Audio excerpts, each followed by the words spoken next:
Hello, good morning, नमस्कार। आज हम 3 अगस्त 2021 की करंट अफेयर तैयार करेंगे, जो कि डेली सुबह 7:30 बजे स्टार्ट करते हैं। चलो स्टार्ट करते हैं क्वेश्चन नंबर फर्स्ट से। क्वेश्चन नंबर फर्स्ट क्या कह रहा है, देखिए। श्री नितिन गडकरी ने हाल ही में किस राज्य में कुथिरिन सुरंग के एक छोर को खोलने का निर्देश दिया है? सिक्किम, नागालैंड, बिहार, केरल। तो जल्दी से आंसर बताएं, कहाँ के लिए दिया है?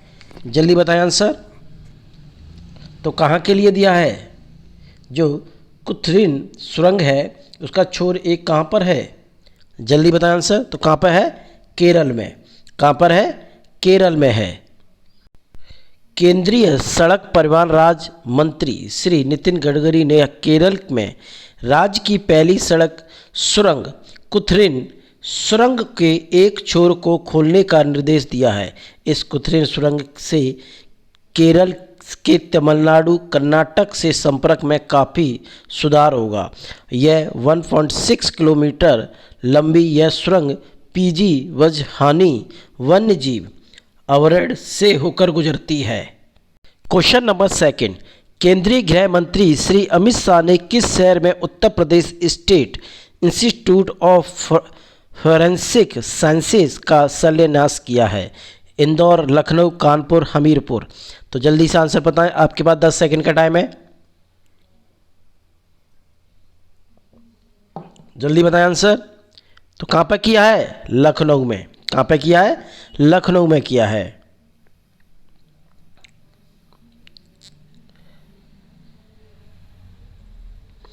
केंद्रीय गृह मंत्री श्री अमित शाह ने हाल ही में लखनऊ में Uttar Pradesh state institute of forensic sciences का शिलान्यास किया। यह Uttar Pradesh state institute of forensic sciences एक विशाल संकुल बनाकर आगे बढ़ेगा। लखनऊ में बनने वाले Uttar Pradesh state institute of forensic sciences पर करीब 200 करोड़ रुपए खर्च किए जाएंगे। क्वेश्चन नंबर थर्ड, हाल ही में किसने लेखा महानियंत्रक के रूप में कार्यभार ग्रहण किया है? श्री दीपक दास ने, श्री संजीत मेहता ने, श्री सुदीप सागर ने, श्री मनीष शर्मा ने। तो जल्दी से आंसर बताएं, आपके पास 10 सेकंड का टाइम है। जल्दी बताएं, किसने लेखा महानियंत्रक के रूप में कार्यभार ग्रहण किया है हाल ही में? तो किसने किया है? श्री दीपक दास ने। किसने? श्री दीपक दास ने किया है। हाल ही में श्री दीपक दास ने लेखा महानियंत्रक सीजीए कैग का 25वें अधिकारी के रूप में कार्यभार ग्रहण किया है।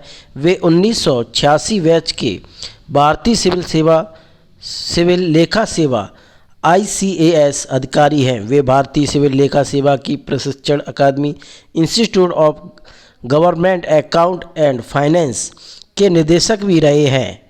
क्वेश्चन नंबर 4, निम्न में से किस मंत्रालय के अधीन जैव प्रौद्योगिकी विभाग द्वारा विकसित बायोटेक प्राइड गाइडलाइंस की घोषणा की गई है? नंबर 1, सूचना और प्रसारण मंत्रालय। नंबर 2, विज्ञान मंत्रालय। नंबर 3, महिला और बाल विकास मंत्रालय। नंबर 4, विज्ञान और प्रौद्योगिकी मंत्रालय।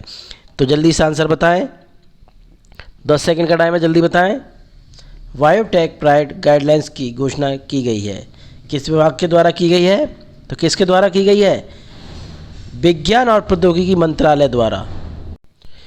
विज्ञान और प्रौद्योगिकी मंत्रालय के अधीन जैव प्रौद्योगिकी विभाग द्वारा विकसित बायोटेक प्राइड गाइडलाइंस की घोषणा केंद्रीय मंत्री जितेंद्र सिंह ने की है।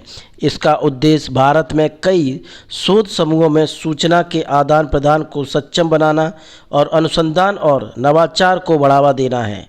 क्वेश्चन नंबर 5, राज्यसभा में नारियल विकास बोर्ड संशोधन विधेयक 2021 पारित होने के बाद बोर्ड के सदस्य 4 से बढ़ाकर कितने हो गए हैं? 5 सदस्य, 6 सदस्य, 7 सदस्य, 8 सदस्य। तो जल्दी से आंसर बताएं, कितने हो गए हैं?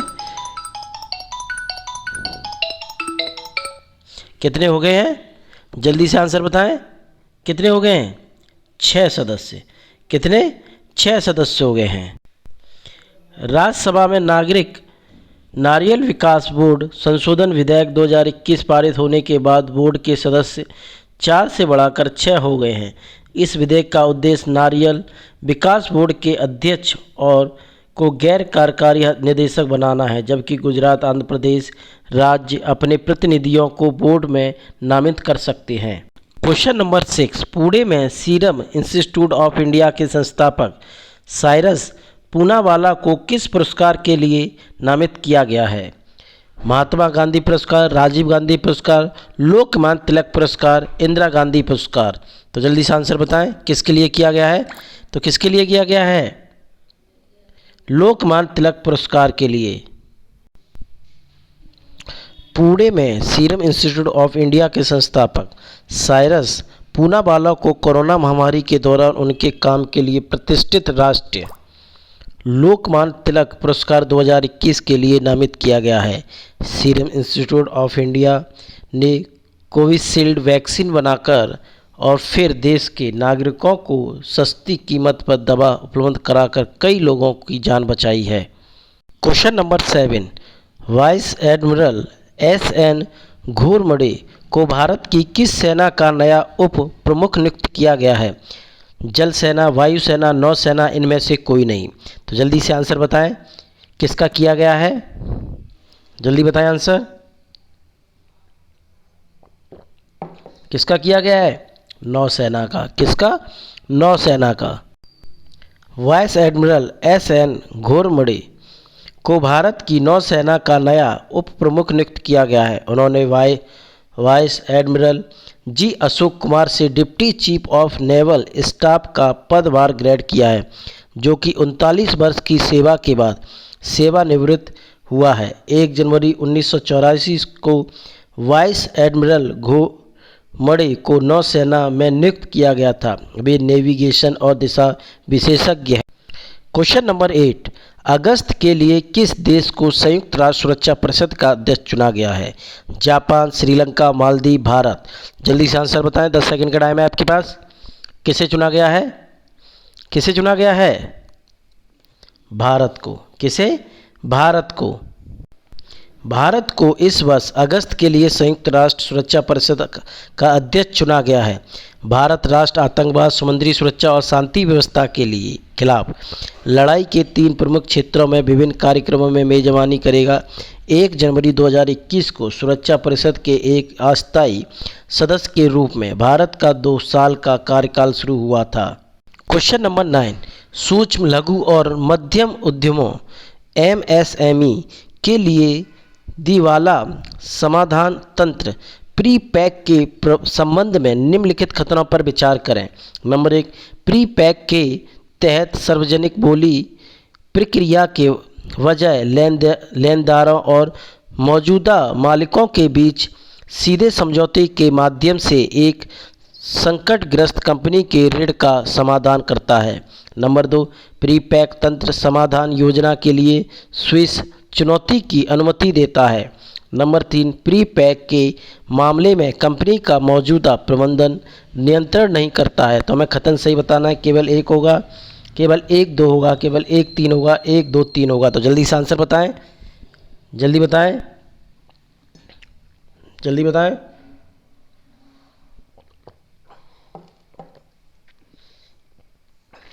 तो जल्दी से आंसर बताएं। तो क्या होगा आंसर इसका? 1 और 2 सही होंगे, ये गलत होगा। तो आंसर क्या होगा? बी होगा। देखिए इसके बारे में थोड़ा देखते हैं। लोकसभा द्वारा पारित दिवाला और दिवालियापन संहिता संशोधन विधेयक 2021 ने सूक्ष्म, लघु और मध्यम उद्यमों के लिए दिवाला समाधान तंत्र के रूप में प्री पैक का प्रस्ताव रखा है। यह विधेयक दिवाला और दिवालियापन संहिता संशोधन विधेयक 2021 को प्रतिस्थापित करेगा। प्री पैक सार्वजनिक बोली प्रक्रिया के बजाय सुरक्षित लेनदारों और मौजूदा मालिकों या बाहरी निवेशकों के बीच सीधे समझौते के माध्यम से एक संकटग्रस्त कंपनी के ऋण के समाधान की परिकल्पना करता है। कॉर्पोरेट दिवाला समाधान प्रक्रिया CIRP की प्रमुख आलोचनाओं में से एक समाधान के लिए लगने वाला समय है। इसके विपरीत प्री पैक अधिकतम वाला समय है। इसके विपरीत प्री पैक अधिकतम 120 दिनों तक सीमित है, जिसमें NCLT के समक्ष अनुमोदन के लिए एक समाधान योजना लाने के लिए हितधारकों के लिए केवल 90 दिन उपलब्ध है। प्री पैक और CIRP के बीच एक महत्वपूर्ण अंतर यह है कि मौजूदा प्रबंध प्री पैक के मामले में नियंत्रण रखता है। CIRP के मामले में एक समाधान पेशेवर वित्तीय लेनदारों के प्रतिनिधि के रूप में देनदार का नियंत्रण प्राप्त करता है। CIRP के सापेक्ष संचालन में न्यूनतम व्यवधान सुनिश्चित करता है। हालांकि प्री पैक तंत्र किसी भी समाधान योजना के लिए स्विच चुनौती की अनुमति देता है, जो परिचालन लेनदारों के लिए बकाया की पूर्ण वसूली से काम प्रदान करती हैं। क्वेश्चन नंबर 10, हाल ही में समाचारों में चर्चित विदेश व्यापार महानिदेशालय किस मंत्रालय के अधीन है? वाणिज्य और उद्योग मंत्रालय, वित्त मंत्रालय, विदेश मंत्रालय, गृह मंत्रालय। तो जल्दी से आंसर बताएं। विदेश व्यापार महानिदेशालय directorate general of foreign trade DGFT किस मंत्रालय के अधीन है? तो किस मंत्रालय के अधीन है? गृह मंत्रालय के। किसके? गृह मंत्रालय के। विदेश व्यापार महानिदेशालय directorate general of foreign trade DGFT वाणिज्य और उद्योग मंत्रालय का एक समृद्ध कार्यालय है और इसके प्रमुख विदेश व्यापार महानिदेशक करते हैं।